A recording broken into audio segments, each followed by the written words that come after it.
Hello friends, welcome to philosophy ज्ञान आणि मी आहे हर्षा पिंपळकर। तर या व्हिडिओ लेक्चरमध्ये आपण बघत आहोत योग दर्शनामधील अष्टांग मार्ग।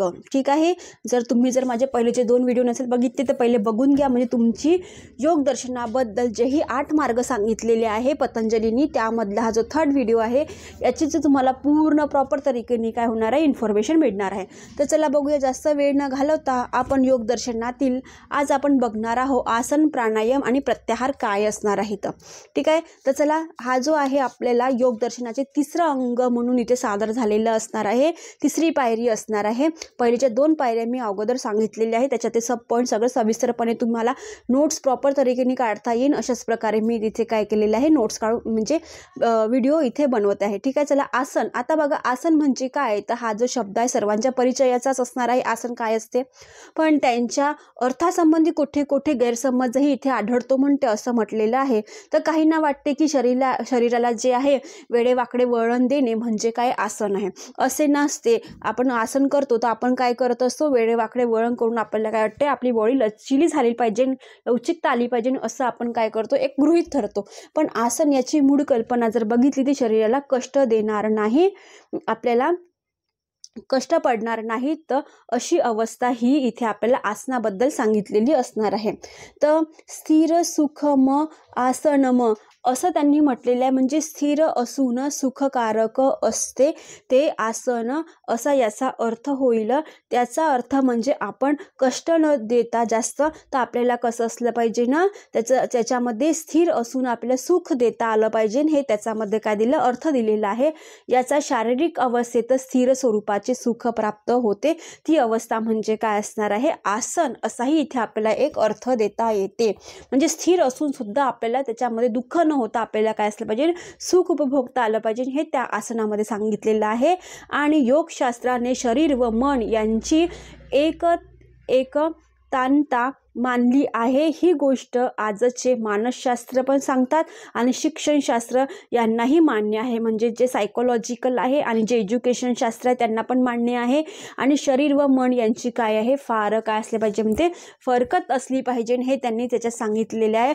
फरकत करणे चुकीचे आहे, कारण शरीराला जे वळण देऊ ते मनालाही लागते व मन स्वास्थ्य आहे आणि शरीर स्वास्थ्याला उपकारी इथे ठरते आणि निरनिराळ्या आसनाद्वारे मन स्थिर होऊ शकते। आणि हा योगशास्त्राचा काय आहे, महत्त्वाचा सिद्धांत आहे। कारण आपण जसे वेगवेगळे आपण हेल्थ रिलेटेड आपण जेव्हा आसन करत असतो तर आपल्याला काय असते, मन स्थिर आपलं होत असते। जसं मन आपलं चंचल आहे, पण आसन केल्याने पण आपलं काय असते, मन स्थिर होते, हे योगदर्शनामध्ये सिद्ध करून सांगितलेलं आहे पतंजलींनी। म्हणून निरनिराळ्या शारीरिक विकृतीवर, विशेषतः ज्याचा संबंध मज्जातंतू व्यवस्थेशी असतो अशा विकृतीवर योगशास्त्रा अंतर्गत आसनाचा चांगला उपयोग होतो, हे आज बरेच काय केलेले आहे, म्हणजे लोकांनी मान्य केलेले आहे। बघा, पहिलेचेच लोक आसन करत होते असे नाही, तर आपल्याला 21 जून हा काय आहे, इंटरनॅशनल योगा डे म्हणून आपल्या इथे साजरा केला जातो। तो आपल्या भारतातच नाही, महाराष्ट्रातच नाही, तर ऑल ओव्हर इंडियामध्ये साजरा केला जातो। की योग दर्शनाचे फायदे काय हे आज आपल्याला कळत असते, म्हणून आपण काय करत असतो, आपल्याला शरीराला चांगलं बनवायसाठी, सुदृढ बनवायसाठी आपल्याला योगही करणं आवश्यक आहे। हे पहिलेच्या पतंजलींनी सांगितलेलं आहे, म्हणजे कितीतरी वर्ष होऊन गेलेले आहे, ते आज आपण काय करत असतो, आपण आपल्या उपयोगात आणत असतो, आपल्या व्यवहारात आणत असतो। म्हणूनच आपण काय म्हणत असतो, योग दर्शनाला व्यवहारिक दर्शन म्हणून आपण त्याला संबोधित असतो। म्हणून आपले मज्जातंतू व्यवस्थित असले पाहिजे ना, हे त्याची एक मागची काय असते पाहिजे ना, आपण म्हणून की उपयोगात आणते, हे त्यामधलं एक महत्त्वाचा पॉईंट असणार आहे। आता बघा, 4था जो अंग असणार तो आहे प्राणायाम। ठीक आहे, आसन बघितलं, आता आहे प्राणायाम। आता हा प्राणायाम जो शब्द आहे सर्वांच्याच परिचयाचा आहे, जसं आसन होतं तसं प्राणायाम आहे, म्हणून मी एकाच याच्यामध्ये हे घेऊन घेतलेलं आहे। आता बघा, प्राणायाम याचा अर्थ म्हणजे काय, तर श्वास व उच्छ्वास यांच्या गतीवर ताबा ठेवणे असा होतो। आणि प्राणायामाचे अनेक प्रकार तुम्ही बघितले आहे, जसं आता आपल्याला रामदेव बाबा बघितलं तर प्राणायामचे आपल्याला खूप प्रकारे काय सांगतात, ते एक नाकपुडी बंद करा, मग समोर करा, मग श्वास घ्या, मग काय करा, डीपर श्वास घ्या, मग अप्पर श्वास घ्या, असं ते आपल्याला सांगत असतात। पण यामधले मी तो पॉईंट इथे सबमिट केलेला नाही आहे, तर लक्षात ठेवायचं की याच्यामध्ये यामध्ये 3 गोष्टीचा अंतर्भाव केला जातो. त्या 3 गोष्टी कोणत्या आहे? त्या आहे, पहिला आहे पूरक, नंतर आहे रेचक, नंतर आहे कुंभक. ठीक आहे. आता हे पूरक, रेचक आणि कुंभक हे काय आहे हे मी तुम्हाला सांगते आहे. तर तुम्हाला जर माझे व्हिडिओ आवडत असेल तर लाईक करा, शेअर करा आणि कमेंट्स करा. मी याचा जो व्हिडिओ आहे हा शॉर्ट व्हिडिओ म्हणून तुमच्यापर्यंत मी पोचवलेला आहे. तर तुम्ही माझे शॉर्ट व्हिडिओ पण पाहू शकता की पूरक काय, रेचक काय आणि कुंभक काय हे प्राणायाममध्ये का बरं सांगितलेलं आहे. तर मी या व्हिडिओमध्ये आता मी तुम्हाला एक सविस्तरपणे याची माहिती पण देऊन देते. आता बघा, पूरक म्हणजे काय? तर तुम्ही रामदेव बाबा म्हणतात की श्वास अंदर घ्या. ठीक आहे. श्वास अंदर घेतला म्हणजे त्याला काय म्हटलं जाते? पूरक म्हटलं जाते. आता रेचक म्हणजे काय? तर तुम्ही जे श्वास घेतलेला आहे त्याला काय करा? बाहेर काढा. ठीक आहे. इनर ब्रेथिंग आणि आउटर ब्रेथिंग जे आपण म्हणतो ना त्यामधला एक भाग आहे. आणि कुंभक म्हणजे काय आहे? श्वास उच्छवास करा. म्हणजे श्वास अंदर घ्या, बाहेर काढा, श्वास अंदर घ्या, बाहेर काढा. हो की नाही? म्हणजे आपण म्हणतात ना श्वास आपण करतो, आपण ज्या प्रकारे रामदेव बाबा आपल्याला सांगत असते त्याच्यामुळे काय होते? आपल्या फुफ्फुसातले जेही काही गंदगी असते ते बाहेर निघत असते. म्हणून याच्यामध्ये जे पूरक, रेचक आणि कुंभक याच्यामध्ये श्वास उच्छवासाची जे गती याच्यावर आपल्याला ताबा मिळवता आला पाहिजे ना, म्हणून यांनी हे प्राणायाम आपल्याला सांगितलेले आहे. म्हणून प्राणायामाचे जर अनेक प्रकार जर बघितले असेलच तुम्ही तर यामधले हे 3 प्रकार सगळ्यात महत्त्वाचं असणार आहे. तुम्ही एक्झाममध्ये लिहू शकता. जर असा क्वेश्चन आला की प्राणायामामध्ये किती प्रकार सांगितलेले आहे आणि त्याचा काय उपयोग होतो हे तुम्हाला सांगता आलं पाहिजे ना. ठीक आहे. आणि जर तुम्हाला जर हे कळलं नसेल तर तुम्ही मी शॉर्ट व्हिडिओ पण टाकलेला आहे यामध्ये, तुम्ही त्यामध्ये पण पाहू शकता. ठीक आहे. तर चला समोर घेऊया आपण की पण त्या सर्वात श्वास उच्छवासावर नियंत्रण ही गोष्ट समान आहे आणि श्वास उच्छवास व मनोव्यापक या संबंधित मधील संबंधही सहज सिद्ध करून दाखविता येण्यासारखा असणार आहे. कारण आपण काय करतो? प्राणायाम करतो तर श्वास उच्छवासावरती काय असलं पाहिजे? आपलं नियंत्रण साधता आलं पाहिजे ना. यासाठी इथे काय दिलेलं आहे? प्राणायाम महत्त्वाचा आहे आपल्या शरीरासाठी.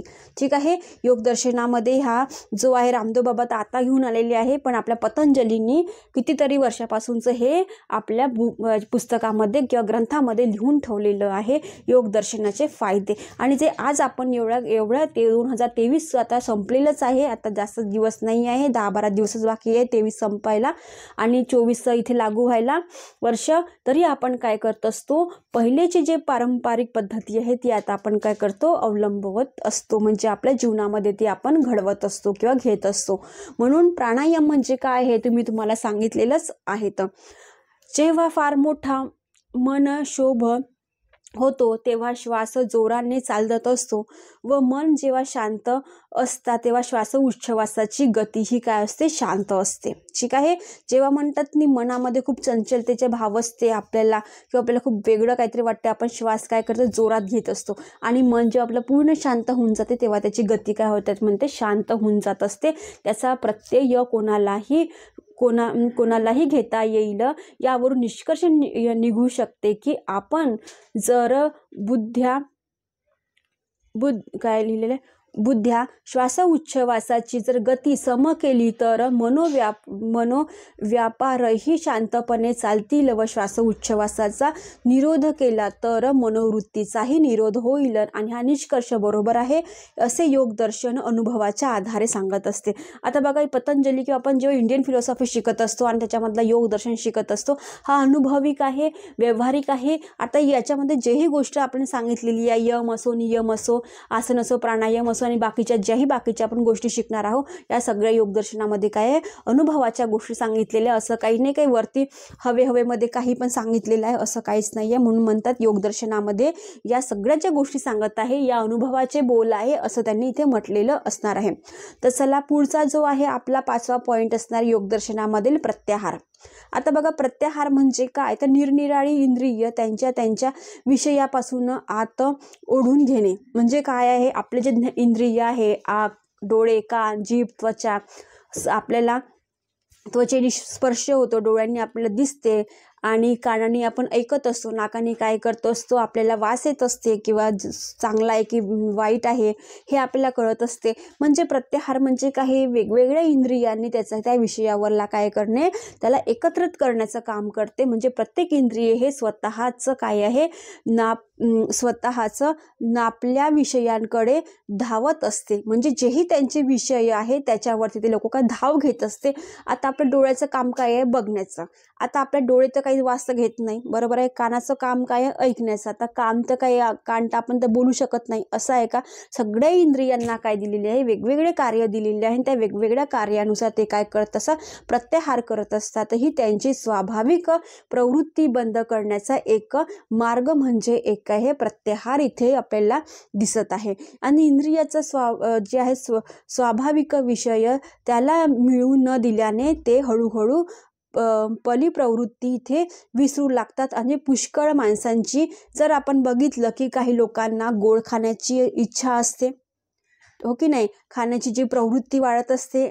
आता बघा, जेही लोकांना गोड आवडत असते त्यांना काय होते, डायबिटीसची इथे बिमारी होते. आता डायबिटीसची जर बिमारी झाली तर ते लोक काय करणार आहे, गोड हळूहळू काय करणार आहे, कमीच करणार आहे. म्हणजे हेही काही दिवसांनी तो काय करणार आहे, त्या गोड खाण्यामधून काय करणार आहे, आपल्याला स्वतःला परावृत्त म्हणजे न करता तो काय करणार आहे, त्या गोड खाण्याला बंदी घालणार आहे. हे म्हणजे त्याच्यामध्ये प्रवृत्ती इथे आपल्याला पाहायला मिळत असते. म्हणजे काय, जर आता आपण एखादी गोष्ट करायला गेलं त्याची आपल्याला सवय लागत असते, पण ती सवय कधी ना कधी आपल्याला काय करतावे, मोडावी लागते. म्हणून आपले इंद्रिय जे आहे त्या विषयापासून काय होतात, हळूहळू आपल्या काय करतं, प्रवृत्ती जे होत असतात ते न करता आपण ते विसरण्याचं ते काय करतो, काम करत असतो. ठीक आहे. म्हणजे आपल्या शरीराला काय पाहिजे ना हेच आपण घेत असतो, जास्तचं काही घेत नसतो. म्हणतात नाही, पोट भरलं पण मन भरत नाही, अशा प्रकारचा हा एक भाग झालेला आहे. म्हणजे जर गोड खाल्ल्याने जर तुम्हाला डायबिटीस होत असेल, तुमचं डायबिटीस जे आहे तुमच्या शरीराला हानिकारक होत असेल, तर तुम्ही कधी ना कधी तो काय करणार आहे, कमीच करणार आहे. हे प्रत्याहारामध्ये इथे सांगितलेलं असणार आहे. तर या व्हिडिओमध्ये काय बघितलेलं आहे हे आता आपण फक्त एकदा रिकॅप करून बघूया. की याच्यामध्ये आसन काय आहे, हा तिसरा जो नियम सांगितलेला आहे. आणि काय आहे, चौथा जो आहे प्राणायाम काय आहे, तुम्हाला श्वासोच्छवासावर तुमचं नियंत्रण कसं साधता आलं पाहिजे हे यामध्ये सांगितलेलं असणार आहे. आणि प्रत्याहार म्हणजे जेही तुमचे इंद्रिय आहे, धनेंद्रिय आहे, त्याच्यावरती तुम्हाला कधी ना कधी तुम्हाला ताबा मिळवता आला पाहिजे. हा त्याचा एक काय आहे, स्वभाव आहे.